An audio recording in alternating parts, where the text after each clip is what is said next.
my green dip with kale, Swiss chard, spinach, finished with all of my favorite things, which are pepperoncinis, some capers, some Dijon mustard, cream cheese.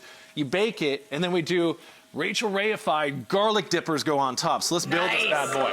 All right, so what we have here, guys, a little bit of olive oil, some onions, and some garlic. This gets sauteed off. You want that translucent flavor because you don't want that raw onion. Right. Okay, then we take this cornucopia of deliciousness from spinach that's washed in a pack to the kale. This is lacinato or dino kale. Yeah. I'm obsessed with dino kale. There's something about the texture. Flat kale or Tuscan kale. Yeah. My family was growing that before kale was cool. So yes, and it grows well into November.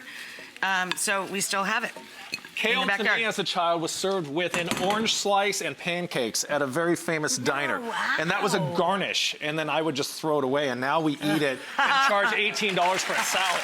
So you saute this. You can go ahead and just let it go down. It kind of sweats for a hot minute. Then you take your favorite bottle of white wine that you didn't finish with your friends.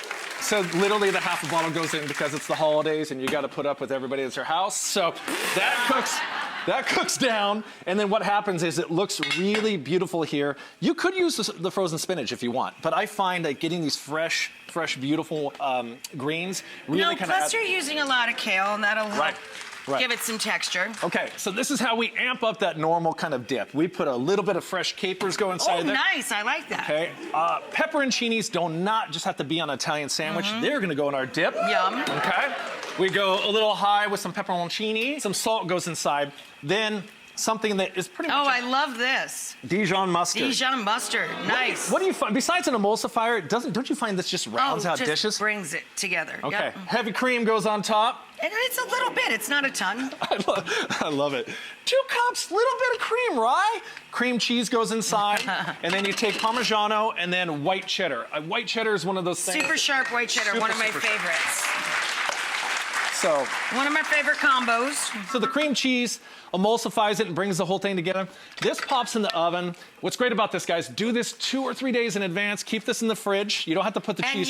And you top this with a little more cheese. Yeah, right? I've got a little bit more white cheddar here. I've got a little bit more Parmesan goes inside. This bakes low and slow. This is one, you can even do this in your slow cooker if you guys wanted, which is really kind of cool too. Oh, that's fun. Put out a crock pot of dip. Yes, football or just whatever it is, the holiday. And plus, a lot of houses have leftover greens, so you can actually use some leftovers for the holidays. That's true. It's not the most popular thing at the table, right? No, it's not. So this bad boy pops in. You could use chard. You could use anything, right? Exactly. Whatever's in the season. And also, this is a really kind of cool way to do a little sneaky, peeky. So if your kids or family members don't like certain things, you're like, oh, it's just spinach. And then at the end, you're like, you ate kale. Ha ha. So this comes out piping hot.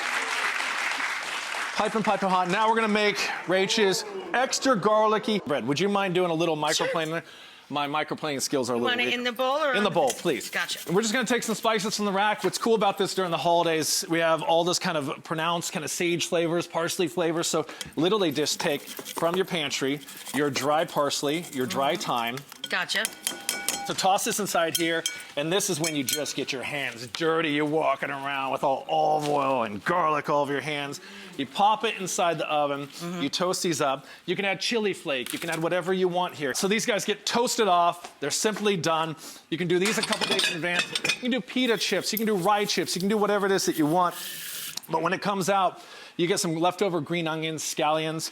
You put these on top last minute because they're gonna kind of cook down just a drop. Gotcha. They go like this. And then Rach, what I'm doing, because we like to do boards for the holidays. We like to share with everybody. Yeah. So I took one of your boards, and with all these little cups, check this out, you guys. I take the dip, I put it in a little cup. That's adorable. In espresso cups. In espresso cups. That is so adorable. With these little garlic points like this. And you have... That is adorable. And they stay warmer when they're condensed like this. So then it goes out on your buffet platter, or you can keep it warm. And you guys have... That is so perfect, cute. right?